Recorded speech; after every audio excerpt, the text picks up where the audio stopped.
Hey guys, welcome back to my channel सीखो कुछ नया। तो जैसे कि फ्रेंड्स आपको पता ही है कि हमने इसके पहले वाली वीडियो में मीडिया और एडवर्टाइजमेंट के बारे में पढ़ा था और हम ऑलमोस्ट हमारा सीडीएड का सिलेबस कंप्लीट हो गया। ये लास्ट चैप्टर है और इस चैप्टर का नाम है न्यायपालिका जुडिशरी सिस्टम। और ये 2 वीडियो में कंप्लीट हो जाएगा क्योंकि अब एक वीडियो में बहुत बड़ी वीडियो बन जाएगी, इसलिए मैं अब दो वीडियो में इसको कंप्लीट करूँगी, दोनों चैप्टर को। ठीक है, तो आज हम न्यायपालिका के चैप्टर को कंप्लीट करेंगे।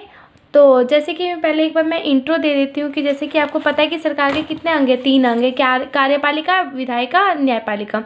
कार्यपालिका का काम होता है, इसमें कौन कौन से आते हैं, आईपीएस आईएएस ऑफिसर, प्रधानमंत्री कार्यपालिका के अंदर।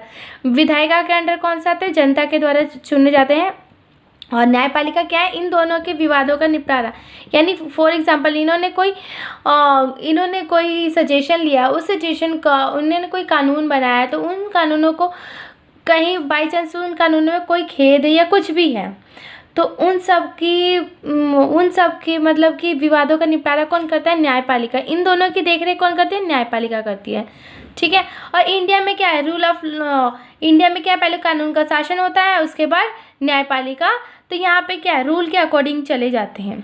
ठीक है, और ये भी आपको मैंने बता दिया पार्लियामेंट वाले चैप्टर में कि पार्लियामेंट के कितने सदन, 3, राज्यसभा, लोकसभा, राष्ट्रपति। राज्यसभा में लोकसभा में क्या है, 5 साल के लिए जनता द्वारा चुने जाते हैं और इन दोनों के कामों की देखरेख कौन करता है, राष्ट्रपति करता है।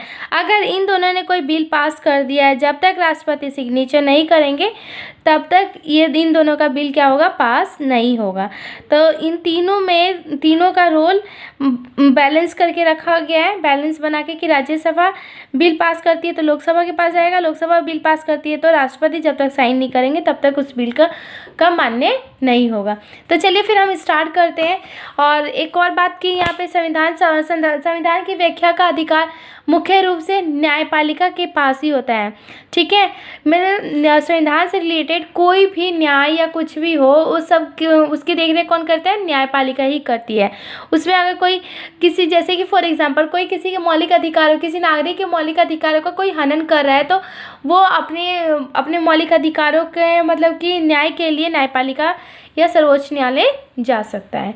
अपने मतलब उसके, और न्यायपालिका क्या स्वतंत्र होती है, इंडिपेंडेंट होती है, वो किसी पर के दबाव में आके फैसला नहीं लेती है। तो चलिए फिर न्यायपालिका की क्या भूमिका है, रोल ऑफ न्यायपालिका या जुडिशरी।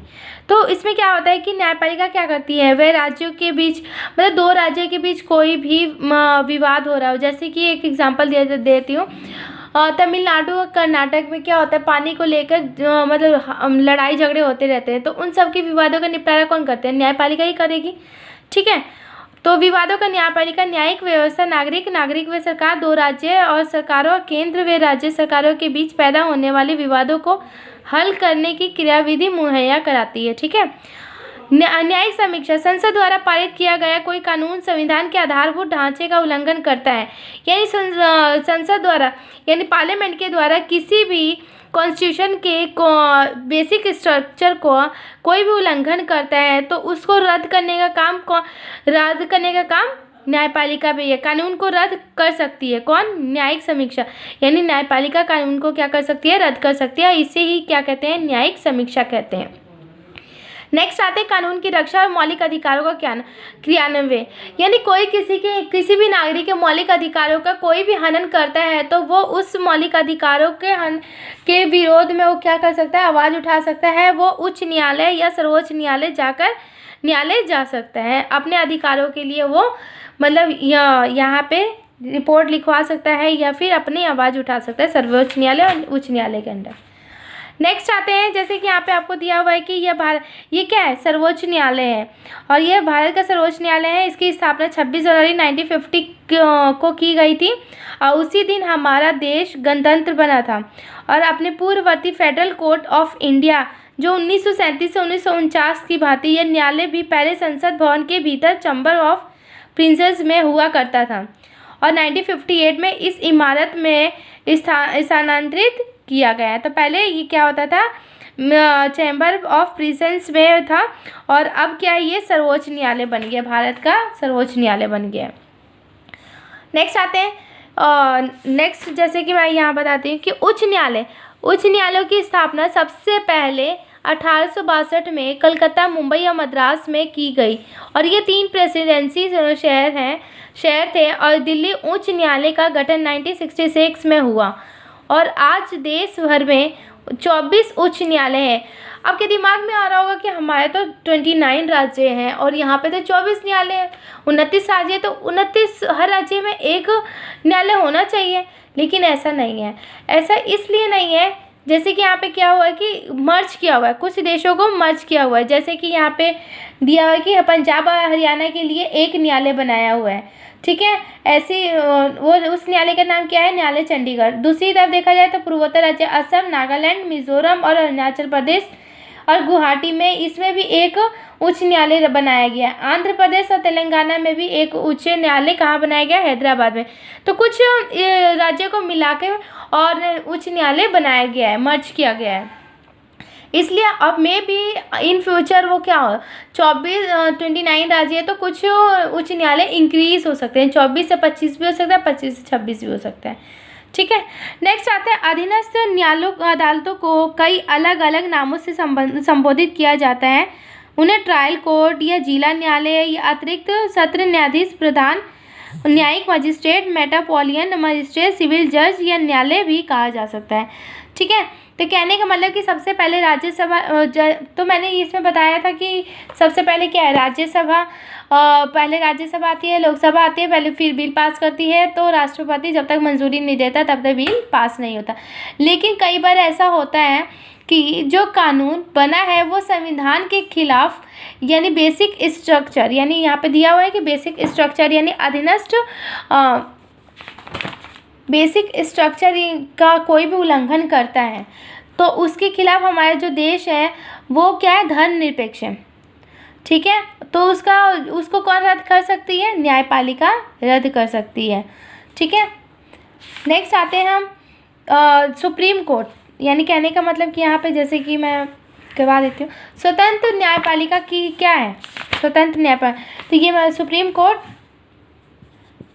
पहले क्या आएगा, सुप्रीम कोर्ट, उसके बाद हाई कोर्ट, उसके बाद क्या आएगा, डिस्ट्रिक्ट कोर्ट, उसके बाद क्या है, सेशन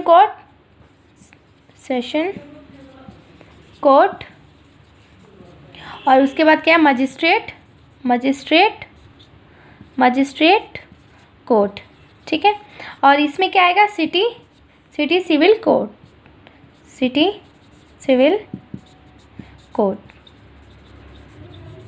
ठीक है। और ये क्या है, सिविल कोर्ट, मतलब कि इसके अंदर टोटल कितने न्यायालय है, तो टोटल 24 है, ठीक है। और ये क्या है, सुप्रीम। तो अगर किसी की बात है, जैसे कि यहाँ पे दिया हुआ है कि फॉर एग्जांपल एकीकृत न्यायिक व्यवस्था क्या है, तो सर्वोच्च न्यायालय के फैसले देश के बाकी सारी अदालतों को मान्य होते हैं। अगर सर्वोच्च न्यायालय सुप्रीम कोर्ट ने कह दिया कि हाँ ये है, तो उसको हर सारे न्यायालयों को मानने पड़ते हैं। तो पहले हम क्या करते हैं कि एकीकृत न्यायिक व्यवस्था में ऊपरी अदालतों के फैसले नीचे की सारी अदालतों को मान्य होते हैं और निचली अदालत द्वारा किया गया फैसला सही नहीं है तो वे उससे ऊपर की अदालत में अपील कर सकता है। कहने के मतलब कि अगर आप ऊपरी अदालत में जाते हैं, नीचे की जितनी भी सारी अदालतें, फॉर एग्जांपल अगर आप क्या करते हैं, अगर आप निचली अदालत में जाते हैं, अगर आपकी फ़ैसले को वहाँ पे मंजूरी नहीं दी जाए, आप उससे सेटिस्फाई नहीं है, तो आप उसे क्या करेंगे, आप जाएंगे उच्च न्यायालय में। अगर वहाँ भी आप सेटिस्फाई नहीं है तो आप सर्वोच्च न्यायालय में जाएंगे, ठीक है। अगर सर्वोच्च न्यायालय ने फैसला कर दिया तो आप कहीं नहीं जा सकते, वही क्या उसी फैसले को माननी पड़ेगी। तो यहाँ पर देखा जाएगा तो एकीकृत न्यायिक व्यवस्था क्या है, तो ऊपरी अदालतों के फैसले नीचे की सारी अदालतों को मानने पड़े, यानी ऊपरी अदालत सबसे ऊपर वाली सर्वोच्च न्यायालय उसकी बातें सबको माननी पड़ती है। सर्वोच्च न्यायालय के फैसले देश के बाकी सारी अदालतों के मानने पड़ते हैं। निचली अदालत द्वारा किया गया फैसला सही नहीं है तो वे उससे भी ऊपर अदालत की अपील कर सकता है। अपील की व्यवस्था कैसे होती है, तो मुकदमे पर विचार कर यह राज्य दिल्ली प्रशासन बनाम लक्ष्मण कुमार और अन्य मुकदमा जो निचली अदालत के सर्वोच्च न्यायालय तक लड़ा गया। तो इसमें एक कहानी है कि यहाँ पे लक्ष्मण कुमार और सुधा की, लक्ष्मण कुमार की बीवी कौन है, सुधा, उसकी शादी मतलब सुधा से हो जाती है। सुधा 20 साल की है और वो क्या करती है, ससुराल जाने के कुछ समय के बाद उसको क्या किया जाता है, जला दिया जाता है। जलाने के बाद उसको हॉस्पिटल में ले जाया जाता है। हॉस्पिटल में जाके उसकी क्या हो जाती है, डेथ हो जाती है। तो वो क्या करते हैं, उसके सुधा के परिवार वाले क्या करते हैं, वो उसके खिलाफ सुधा के लिए क्या न्याय मांगते हैं। तो जाके निचली अदालत में लक्ष्मण, शकुंतला और जेठ के खिलाफ क्या करते हैं, अदालत ने लक्ष्मण और उसकी माँ शकुंतला और जेठ सुभाष चंद्र के खिलाफ क्या करते हैं, FIR दर्ज करवाते हैं।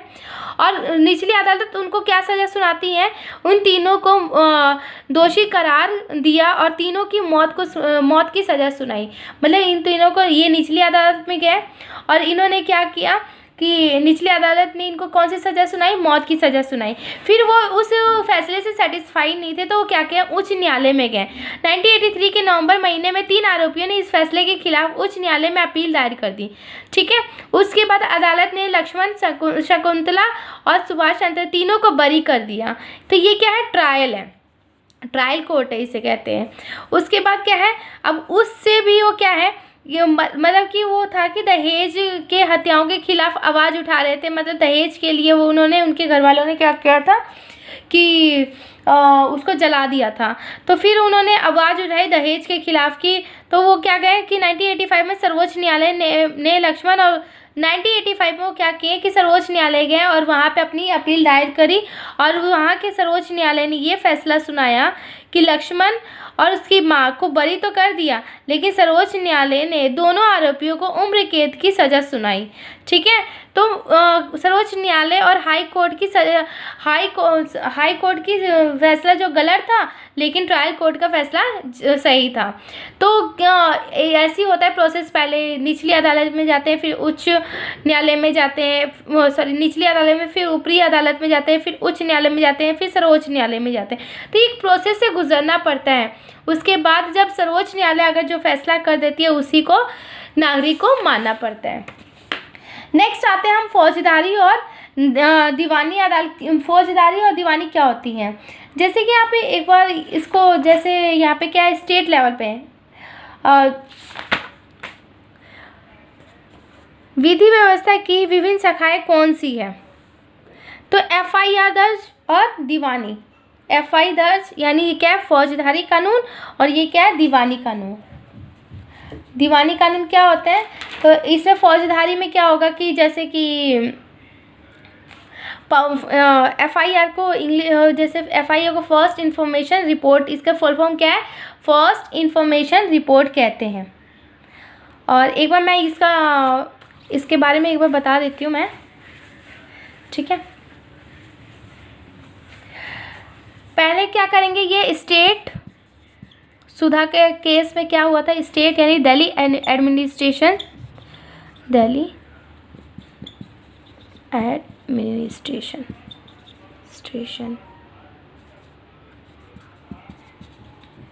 उसके बाद क्या है, ट्रायल कोर्ट। उसके बाद क्या है, हाई कोर्ट में जाएंगे, हाई कोर्ट में गए। उसके बाद क्या है, सुप्रीम कोर्ट में जाएंगे, सुप्रीम कोर्ट। तो सबसे बड़ी अदालत कौन सी है, सुप्रीम कोर्ट है। ठीक है, दिख रहा होगा आपको, सुप्रीम कोर्ट है। स्टेट के बाद ट्रायल कोर्ट में गया, मतलब कि लक्ष्मण और इनका केस पहले स्टेट में गया, उसके बाद ट्रायल कोर्ट में गया, उसके बाद हाई कोर्ट में ले गए, फिर वहाँ पे भी सेटिस्फाई नहीं हुआ तो सुप्रीम कोर्ट में गए। लेकिन सुप्रीम कोर्ट ने इसके फैसले को गलत ठहरा दिया, लेकिन ट्रायल कोर्ट के फैसले को सही ठहराया। ठीक है, तो वो आइए फिर अब इस पे आते हैं हम। फौजदारी और दीवानी कानून क्या होता है। फौजदारी यानी FIR का full form first information report. ठीक है, तो इसमें क्या क्या होता है कि जो भी अगर किसी भी रिलेटेड यानी दहेज से रिलेटेड, चोरी से रिलेटेड, हत्या से रिलेटेड कोई भी केस आता है, वो उसमें उसे क्या कहते हैं, फौजदारी कानून कहते हैं। ये यहाँ पे क्या कहते हैं, FIR दर्ज करवाना पड़ता है। अगर इसके अंदर ये भी होता है कि 24 घंटे के अंदर अगर हम किसी भी को हम अदालत के सामने अगर पेश नहीं किया तो फिर उस पर क्या है, पेश करना ज़रूरी हो जाता है कि मतलब कि ठीक है। और इसमें सबसे पहले आमतौर पर प्रथम सूचना पहले बार क्या करना है, फर्स्ट इन्फॉर्मेशन रिपोर्ट लिखवानी पड़ती है, उसके बाद पुलिस जांच पड़ताल करती है, उसके बाद केस फाइल करती है। अगर व्यक्ति दोषी पाया गया तो उसे जेल भेजा जाता है, फिर उसे जुर्माना लगाया जाता है। लेकिन दीवानी कानून में ऐसा नहीं होता है। इसका संबंध व्यक्ति विशेष के अधिकारों के उल्लंघन में अवहेलना से होता है, जैसे तलाक, किराया, खरीदारी या किसी भी चीज़ पे।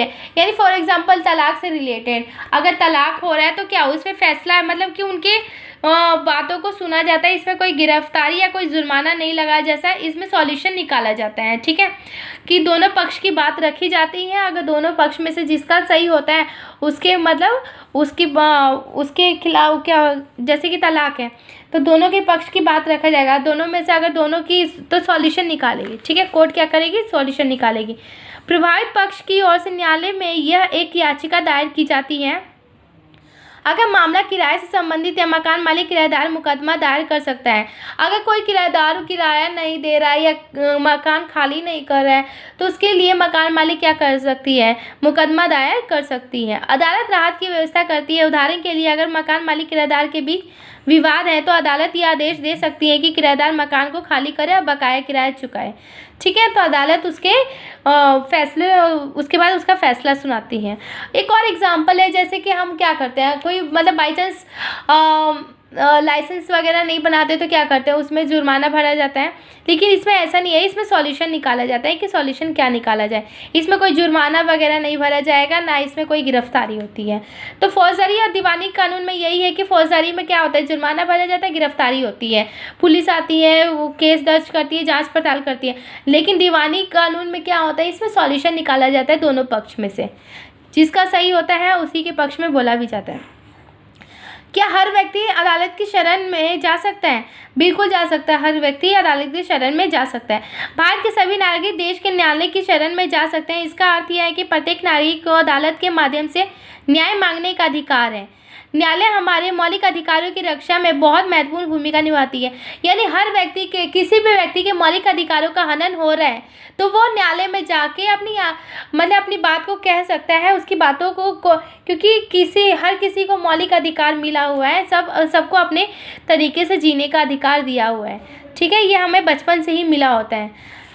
गरीबों के लिए अदालत में जाना काफ़ी मुश्किल होता है। कानूनी प्रक्रिया में न केवल काफ़ी पैसा और कागजी कार्रवाई ज़रूरत पड़ती है, बल्कि उसमें सबसे समय बहुत लगता है। अगर कोई गरीब पढ़ना लिखना नहीं जानता तो उसका पूरा परिवार दिहाड़ी मजदूरी से चलता है, तो अदालत में जाने और इंसाफ पाने की उम्मीद उसके लिए बहुत मुश्किल होती है। कहने का मतलब कि कोई भी गरीब व्यक्ति है, वो पढ़ा लिखा नहीं है तो वो न्यायालय में नहीं जा सकता, क्योंकि उसमें बहुत कागजी कार्रवाई करना पड़ता है और उसमें पैसा बहुत ज़्यादा लगाया जाता है।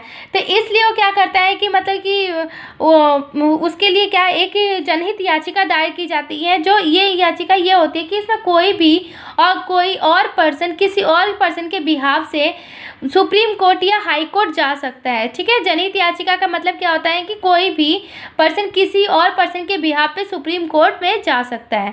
ठीक है, तो ये क्या करते हैं, गरीबों के खिलाफ गरीब इतने पैसे नहीं लगा सकते हैं या इतनी कागजी कार्रवाई नहीं कर सकते, तो इनकी तरफ से कौन जनहित याचिका में ये क्या करते हैं, एक संस्था होती है ये। ठीक है, तो गरीबों के लिए और किसी के अधिकारों का हनन होता है उसके लिए ये क्या है, लड़ाई लड़ते हैं। और इसमें क्या है, ये या तो अपने क्या टेलीग्राम के थ्रू या फिर कोई पत्र के थ्रू या कोई तार के थ्रू क्या करते हैं, अपनी जनहित याचिका में दायर कर सकते हैं, जनहित याचिका में भेज सकते हैं। नेक्स्ट आते हैं बंधुआ मजदूरों को अमानवीय श्रम से मुक्ति दिलाने और बिहार में सजा काटने वाले के बाद रिहा नहीं किए कैदियों को रिहा करवाने के जनहित याचिका का ही इस्तेमाल किया। बंधुआ मजदूर यानी लोगों को प्रेशराइज करके उन्हें काम करवाया जाता था और वो तो उनके लिए एक संस्था बनाई गई जनहित याचिका, जो इनके खिलाफ वो सब लड़े और उनको क्या क्या बंधुआ मजदूरों से छुटकारा दिलाया गया। और वैसे बिहार में कैदियों की सज़ा खत्म होने के बाद भी उनको नहीं छोड़ा गया, तो उनके खिलाफ भी क्या क्या ये एक संस्था है जो इनके लिए जनहित याचिका दायर करी, जिन्हें कैदियों को रिहा करवाया गया। सरकारी या सरकारी सहायता प्राप्त स्कूलों को बच्चों को दोपहर का भोजन मिड डे मील दिया जाता है, उसकी व्यवस्था भी जनहित याचिका फलस्वरूप ही हुई थी। ठीक है, मिड डे मील की व्यवस्था भी जनहित याचिका में ही हुई थी। नेक्स्ट आते हैं हम संविधान के अनुच्छेद 21 की व्याख्या करने के बाद ये कहा जाता था कि जीवन के अधिकार में भोजन का अधिकार भी शामिल होता है। बिल्कुल 21 अनुच्छेद आर्टिकल 21 में भी यही दिया हुआ है कि PIL यानी कहने का मतलब people's union for civil liberties भी क्या है 21 आर्टिकल 21 के अंडर ही आते हैं। ठीक है, नेक्स्ट है गरीबों की आवाज़ अधिकार जैसे मुद्दों पर काम करने कार्यकर्ताओं का मानना है कि बस्तियों झुग्गी झोपड़ियों को बेदखल करने के बारे में अदालत द्वारा दिए गए हाल के फैसले पुराने फैसलों के विरुद्ध है। हाल के फैसलों में झुग्गी वासियों को शहर से घुसपैठियों की तरह देखा जा रहा है।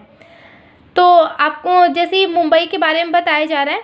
ठीक है, और यहाँ पे क्या मुकदमा की सुनवाई अदालतों के कई साल लगा देती हैं। इसी में देरी की ध्यान से रखते हुए अक्सर ये कहा जाता है कि इंसाफ में देरी है इंसाफ का कत्ल। ठीक है, तो आपको पता ही चल गया कि ये न्यायपालिका ये सब क्या है, न्यायपालिका के अंदर आती है। न्यायपालिका ही इसके लिए न्याय करती है, चाहे हमारे मौलिक अधिकार है या चाहे किसी से भी रिलेटेड हो। ठीक है, and thank you so much. And मेरे चैनल को लाइक शेयर एंड सब्सक्राइब कीजिए। और ये चैप्टर यहीं कंप्लीट होता है, नेक्स्ट चैप्टर हम करेंगे तो कल करेंगे। And thank you so much.